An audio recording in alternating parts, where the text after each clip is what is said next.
எங்கே வீட்டில் யாரையுமே காணோம். இந்த கிழவியை கூட காணுமே.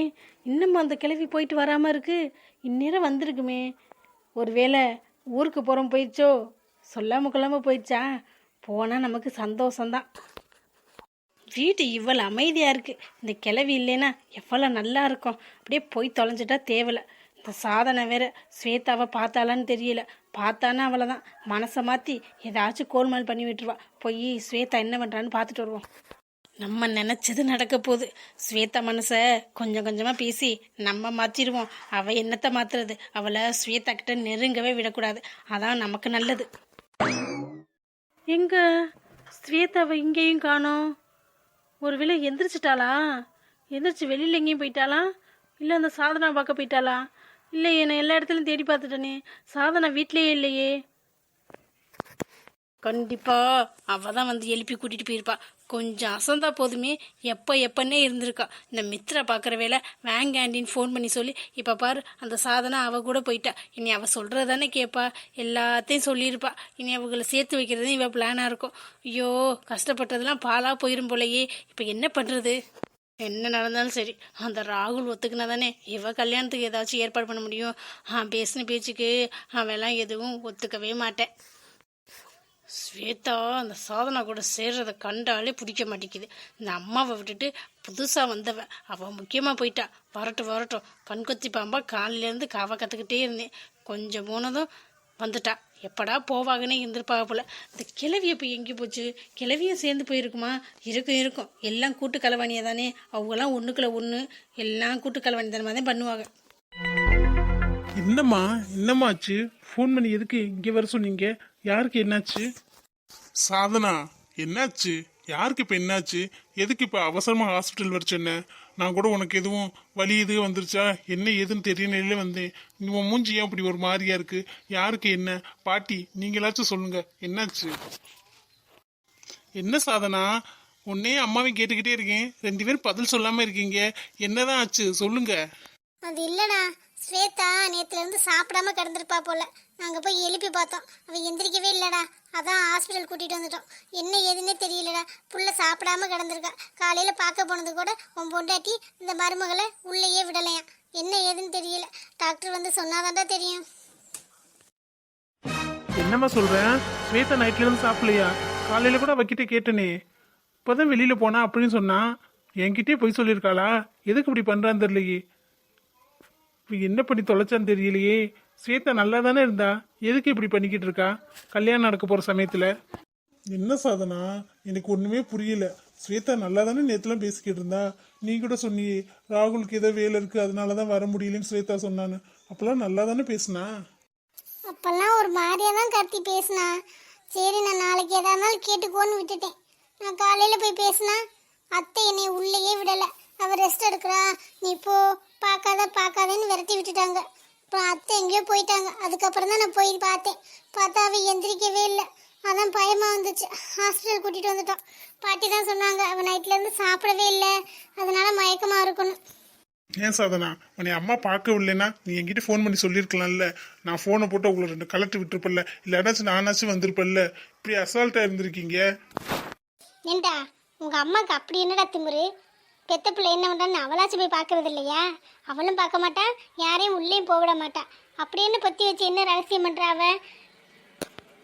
இன்னும் தெரிஞ்சு வீட்டில் யாரையுமே காணுமோ, என்னாச்சோ ஏதாச்சோன்னு ஒரு ஃபோன் பண்ணியிருப்பாளா? பண்ணலையே. எல்லாரும் இல்லைன்னா சந்தோஷம், நம்ம வாட்டுக்கு நிம்மதியாக கால் மேலே காலை போட்டு தூங்கலாம் அப்படின்னு நேரம் படுத்திருப்பா. யாரையும் காணோம், எங்கே போனாங்க, ஏது போனாங்க, யாருக்கும் என்னாச்சோ, வீட்டில் பிள்ளை யாரும் இருக்காமல் இருக்க மாட்டாங்களே அப்படின்னு கொஞ்சமாச்சும் பதட்டம் வரலையேன்னா. இருக்கட்டும்மா, அவளை வீட்டை விட்டு முதல்ல அடிச்சு துரத்துறேனா. பெத்த புள்ள எங்கன்னு தேடுறதில்ல, மயம் எங்கன்னு தேடுறதில்ல, கட்டினவன் எங்கன்னு தேடுறதில்ல, யாரையும் தேடுறதில்ல.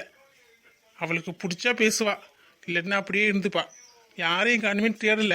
எனக்கு கூட ஃபோன் பண்ணி கேட்கக்கூடாது எங்கள் வீட்டில் யாரையுமே காணுமேன்னு. அவள் வாட்டுக்கு இருக்காளா? இன்னைக்கு போய் அவளை நான் வெளுத்து கட்டுறேன். சரிங்க மாமா, அதை பற்றி நம்ம அப்புறம் பேசிக்கலாம். நமக்கு ஸ்வேதா ஒழுங்கா வந்துட்டாலே போதும். ஆமா சாதனா, ஸ்வேதா வந்துட்டாலே போதும். ராகுல் கிட்ட சொன்னியா? இல்லைப்பா, ராகுலுக்கு ஃபோன் பண்ணால் ஃபோனே போக மாட்டேங்குது. அதான் நான் போய் ஆஃபீஸில் போய் பார்த்துட்டு வரேன். என்னமோ நடந்திருக்கு. இல்லைன்னா ஸ்வேதா இப்பெல்லாம் பண்ண மாட்டா. எதுவாக இருந்தாலும் என்கிட்ட சொல்லுவா. ராகுலை பார்க்க போனதுல இருந்து தான் ஒரு மாதிரியா இருக்கா. நான் போய் ராகுலை பார்த்துட்டு வந்துடுறேன். சரி நீ போயிட்டு வா, நாங்கள் இருக்கோம். சரிங்க பாட்டி, நான் போய் ராகுலை பார்த்துட்டு என்ன ஏதுன்னு கேட்டுட்டு வந்துடுறேன். அப்பதானே என்னன்னு தெரியும். சரி நீ போயிட்டு வா, ஸ்வேதாக்கு ஒன்றும் ஆகாது, நாங்கள் இருக்கோம்ல. அக்கா வாங்க. நீங்களா? நீங்கள் எப்போ வந்தீங்க? சும்மா தானே? இது என்ன ராகுல், என்னெல்லாம் ஞாபகம் இருக்கா? ஃபோன்லாம் சுவிட்ச் ஆஃப் பண்ணி போட்டிருக்கேன். என்னாச்சு? நீயும் ஸ்வேதாவும் நல்லா தானே பேசிக்கிட்டு இருக்கீங்க, இல்லை எதுவும் பிரச்சனையா? எனக்கு சத்தியமா ஒன்றும் புரியல. என்ன ராகுல், நான் கேட்டதுக்கு பதிலையே காணோம். ஃபோன்லாம் எதுக்கு சுவிட்ச் ஆஃப் பண்ணி வச்சிருக்கேன்? ஸ்வேதா கிட்ட பேசுனியா? அது இல்லைக்கா, ஸ்வேதா கிட்ட தான் நான் சொல்லிட்டேனே. அவள் உங்ககிட்ட எதுவும் சொல்லலையா? அப்படியா? ஒன்றும் சொல்லலையே. என்ன பேசுன? என்ன சொன்ன? அவ உன்னை பார்க்கறதுக்கு ஆசையாக தானே ஓடி வந்தா. ஆனால் உன்னை பார்த்துட்டு வந்ததுக்கப்புறம் மூஞ்சியே சரியில்லை, என்கிட்டயும் எதுவும் சொல்லலை. அதான் உன்னைய என்ன நடந்துச்சுன்னு கேட்டுட்டு போகலான்னு வந்தேன். அதெல்லாம் எதுக்குக்கா, விடுங்க. நான் என் வேலையை பார்த்துக்கிறேன். ஸ்வேதாக்கு நல்ல பையனை பார்த்து கல்யாணம் பண்ணி வைங்க. நானா அவளுக்கு செட் ஆக மாட்டேன். அதோடையும் என்னை கல்யாணம் பண்ணிட்டு அவள் ரொம்ப கஷ்டப்படுவா. வேணாங்க்கா. அப்படின்னு யார் சொன்னது? உன்னை லவ் பண்ணிட்டு கல்யாணம் பண்ணா கஷ்டப்படுவாளா? லவ் பண்ணவங்களை கல்யாணம் பண்ணா சந்தோஷமா தானே இருக்கணும். நாங்கள் இருந்தே சந்தோஷமா இருப்போம். ஆனால் வீட்டில் உள்ளவங்க, அவங்க அம்மாவுக்கு சுத்தமாக பிடிக்கவே இல்லை. அவங்க அம்மா பேசக்கூட மாட்டாங்க ஸ்வேதா கிட்ட. அதுக்கப்புறம் ஸ்வேதா ரொம்ப கஷ்டப்படுவாள்ல. இப்போ நானும் தான் கல்யாணம் பண்ணிட்டு வந்தேன். அத்தைக்கு பிடிக்கல தான். இருந்தாலும் நானும் கார்த்தியும் சந்தோஷமா தானே இருக்கோம். அதெல்லாம் அப்படித்தான். இதுக்கெல்லாம் பார்த்தா முடியுமா ராகுல்? உங்களுக்குள்ள என்ன நடந்துச்சு? இல்லைங்க அக்கா, நான் அன்னைக்கு ஸ்வேதாவை பார்க்க தான் கிளம்பிட்டு இருந்தேன். அப்போதைக்குன்னு ஆண்டி வாங்க, என்ன இவ்வளோ தூரம் வந்திருக்கீங்க? அது ஒன்றும் இல்லைப்பா, எங்கேயோ வெளியில் கிளம்பி போயிட்டீங்க போல. ஆமாங்க ஆண்டி, ஸ்வேதாவுக்கு பார்க்கத்தான் போகிறேன். ஸ்வேதா ஏதோ முக்கியமான விஷயம் பேசணும்னு சொன்னான். அதனால தான் அவள் வெயிட் பண்ணிக்கிட்டு இருக்கா. அதனால தான் ஆண்டி கிளம்பிட்டேன். நீங்கள் என்ன இவ்வளோ தூரம் வந்திருக்கீங்க? எதுவும் வேலை விஷயமா இல்லை யாரையும் பார்க்கறதுக்கு வந்தீங்களா? யாரையும் பார்க்கறதுக்கு இல்லைப்பா, உன்னைய பார்க்கறதுக்கு தான் வந்தேன். அப்படிங்களா அத்தை? ரொம்ப சந்தோஷத்தை. எனக்கு கொஞ்சம் பயமாகவே இருந்துச்சு, எங்கே உங்களுக்கு என்னை பிடிக்கவே இல்லைன்னு. ஆனால் நீங்களே என்னை பார்க்க வந்திருக்கீங்களா? உங்களுக்கு என் மேலே கொஞ்சம் பாசம் இருக்குது. நீங்கள் ஒத்துக்குவீங்கன்னு ஸ்வேதா சொல்லிக்கிட்டே இருந்தா. அது இப்போ நடந்துருச்சு. அதை சொல்கிறதுக்கு தான் ஒரு வேளை கூப்பிட்டுருப்பான்னு நினைக்கிறேன். பார்த்தா நீங்களே வந்துட்டுங்க. சொல்லுங்க அத்தை, எதுவும் சாப்பிட்றீங்களா? அதெல்லாம் ஒன்று வேணாம். ஸ்வேதா ஏதோ முக்கியமான விஷயம் பேசணும்னு சொல்லியிருக்காளா? அவள் கல்யாணத்தை பற்றி பேச கூப்பிட்டுருப்பா. என்னங்க இதை சொல்கிறீங்க? நிஜமாவா? எனக்கு சர்ப்ரைஸ் மேலே சர்ப்ரைஸாக கொடுக்குறீங்க. அது நீங்களே நேரில் வந்தீங்க பாருங்க, அதுதான் எனக்கு மிகப்பெரிய சர்ப்ரைஸே. நான் அதுக்கு வரல ராகுல், நீ ஸ்வேதாவை வேணான்னு சொல்லிடு. என்னங்க இதை சொல்கிறீங்க? ஸ்வேதாவை மறந்துடணும். அவள் ஏதோ சந்தோஷமான விஷயம் சொல்லி பார்க்கணுன்னு கூப்பிட்டா. நீங்கள் வந்து இப்படி சொல்கிறீங்க, எனக்கு ஒன்றுமே புரியலை. இதில் புரிகிறதுக்கு என்ன இருக்குது? உடனே எனக்கு சுத்தமாக பிடிக்கல. நீ வந்தால் என் குடும்பம் நல்லா இருக்காது. என் மகளை என்கிட்ட இருந்து பிரித்து கூட்டிகிட்டு போயிடுவேன். நீனே எனக்கு மரியாதை தர மாட்டேன். அதனால் நீ எங்கள் குடும்பத்துக்கே வேணாம். நீனா வெதுங்குற மாதிரி ஸ்வேதா கிட்ட வேணான்னு சொல்லிடு. புரிஞ்சதா? நான் சொன்னோம்னா சொல்லக்கூடாது. இல்லைங்க அத்தை, ஸ்வேதாவும் நானும் கல்யாணம் பண்ணிக்கணும்னு ஆசைப்படுறோம். நீங்கள் பிடிக்கலன்னு சொன்னால் எப்படி? நாங்கள எதுவுமே பண்ணலையே. நான் உங்களுக்கு மரியாதை கொடுக்க மாட்டோம்னு யார் சொன்னது? நீங்களாம் ஒன்று நினச்சிக்கிட்டு நீங்கள் வந்து இப்படி பேசக்கூடாதுல்ல. இங்கே பாரு, நான் சொன்ன மாதிரி செய்கிறேன். இல்லைன்னா வச்சுக்கவே என்னை மீறி கல்யாணம் நடந்துடும். ஆனால் நீனு ஸ்வேதாவும் சந்தோஷமாக இருக்க முடியாது. ஏன்னா நான் ஸ்வேதா கிட்ட அப்புறம் பேசவே மாட்டேன், பார்க்க கூட வர மாட்டேன். குழந்தை குட்டின்னு பிறந்தாலும் நான் வந்து எதுவும் பண்ண மாட்டேன். அவள் எவ்வளோ கஷ்டப்படுவான்னு தெரியும்ல. அம்மா இல்லைன்னா எவ்வளோ கஷ்டமாக இருக்குன்னு தெரியும்ல. அப்போ ஃபீல் பண்ணுவா. அவள் கஷ்டப்படுறது உனக்கு பிடிக்கும்னா நீங்கள் கல்யாணம் பண்ணிக்கிங்க. இல்லை ஸ்வேதா சந்தோஷமாக இருக்கணும், சிரிச்சுக்கிட்டே இருக்கணும்னு நினச்சின்னா நீ விட்டு விலகிரு. அதான் உனக்கும் நல்லது, எங்களுக்கும் நல்லது. அப்புறம் நான் இந்த மாதிரி பேசணும்னு ஸ்வேதா கிட்ட சொல்லாத. சொன்னாலும் அவள் எதிர்ப்பா கல்யாணம் பண்ணிப்பா. அப்புறம் நீங்கள் 2 பேரும் தான் கஷ்டப்படுவீங்க. என்ன நான் சொன்னது புரியுதா? புரிஞ்சிருக்கும்னு நினைக்கிறேன். நல்ல விவரமான புள்ள தானே, படித்த புள்ள. இதோட புரியாதா என்ன? நான் சொன்ன மாதிரி செய், பிடிக்கலன்னு சொல்லிடு. என்ன சொல்ற ராகுல்? நிஜமாவா? அத்தைய வந்து இப்படி உங்ககிட்ட பேசினாங்க? ஆமாங்க அக்கா, இந்த விஷயத்தில் உங்கள்கிட்ட என்ன பொய்யா சொல்ல போகிறேன். அத்தை தான் அப்படி பண்ண சொன்னாங்க. நான் ஸ்வேதா கூப்பிட்டான்னு எவ்வளோ ஆசையாக கிளம்புனேன்னு தெரியுமா? ஆனால் எல்லாமே போச்சு. ஏன் ராகுல், அவங்க தான் சொல்றாங்கன்னா உனக்கு புரியாதா? ஸ்வேதாவை நினைச்சு நீ வருத்தமே படலையா? கவலையா தான் இருந்துச்சு. அவ ஃபீல் பண்ணுவான்னு தெரியும். இருந்தாலும் கல்யாணத்துக்கு அப்புறம் அவங்க அம்மா பேசலைன்னா பொண்ணுங்களுக்கு எவ்வளவு கஷ்டமா இருக்கும். அது உங்களுக்கு தெரியும்லக்கா. அதெல்லாம் கரெக்டு தான் ராகுல். அதுக்கப்புறம் நாங்கெல்லாம் இருக்கோம்ல, அதெல்லாம் அத்தை மனசு மாறிடுவாங்க. நீ அதுக்காக இப்படிலாம் பண்ணக்கூடாது. அங்கே ஸ்வேதா 2 நாள் சாப்பிடாம கிடந்து எழுப்புனா எந்திரிக்கவே இல்லை. ஹாஸ்பிட்டலில் சேர்த்துருக்கோம். அதே உங்களுக்குள்ள என்ன பிரச்சனைன்னு கேட்டுட்டு போலான்னு வந்தேன். நீ சொல்றத பார்த்தா அவ ஏதாச்சும் பண்ணிக்கிட்டு இருப்பாளோன்னு பயமா இருக்கு. என்னக்கா சொல்றீங்க? ஹாஸ்பிட்டல்ல சேர்த்துருக்கீங்களா? என்னாச்சு? சாப்பிடாம கிடந்தாளா? சோ, எல்லாம் என்னோட தப்பு தான். எல்லாம் என்னாலதான் அக்கா. ஏற்கனவே ஒரு தடவை இப்படி தானே பண்ணனா. நான் அதை யோசிக்கவே இல்லை. யோசிக்காம அவங்க அம்மா சொன்னாங்கிறதுக்காக ஏதேதோ பேசிட்டேன். நான் அப்படிலாம் சொல்லியிருக்க கூடாதுல்ல. அவங்க பேசலைன்னா இல்லை, நான் தான் கூட இருக்கேன்ல, நீங்களும் இருக்கீங்க. அதெல்லாம் யோசிக்கவே இல்லை. அவங்க சொன்னாங்கன்னு உடனே ஸ்வேதா கிட்ட நீ வேணா வேற பையனை பார்த்து கல்யாணம் பண்ணிட்டு சந்தோஷமா இருன்னு சொல்லிட்டேன். எனக்கு அவன் முன்னாடி இப்படி பண்ணினது ஞாபகமே இல்லை. நீ அழுகாத. அவ எதுவும் பண்ணிக்கிட்டான்னு சொல்லல. சாப்பிட்டதுனால மயக்கமா இருக்குன்னு தான் பாட்டி சொன்னாங்க. ஹாஸ்பிட்டல் போனா தெரிஞ்சிடும். அத்தை உங்ககிட்ட இப்படி வந்து பேசியிருக்காங்களா? அவங்களுக்கு ஒரு பாடத்தை கத்து கொடுத்துட வேண்டியதான். என்ன ராகுல், நான் சொல்ற மாதிரி செய்தியா? என்னக்கா இப்படி கேக்குறீங்க? என்னோட ஸ்வேதா, அவளை நான் காயப்படுத்திட்டேன். நீங்க என்ன சொன்னாலும் நான் செய்யறேன். அப்ப சரி வா, போகும்போது சொல்றேன். போகும்போது கடைக்கு வேற போயிட்டு போனோம். சரிங்கக்கா, போலாம். என்ன பாட்டி, ஸ்வேதா அப்ப நல்லா இருக்காளா? எங்க ஸ்வேதாக்கு என்னாச்சு? என்கிட்ட ஒரு வார்த்தை கூட சொல்லாமல் எல்லாரும் இங்கே வந்து நிற்கிறீங்க.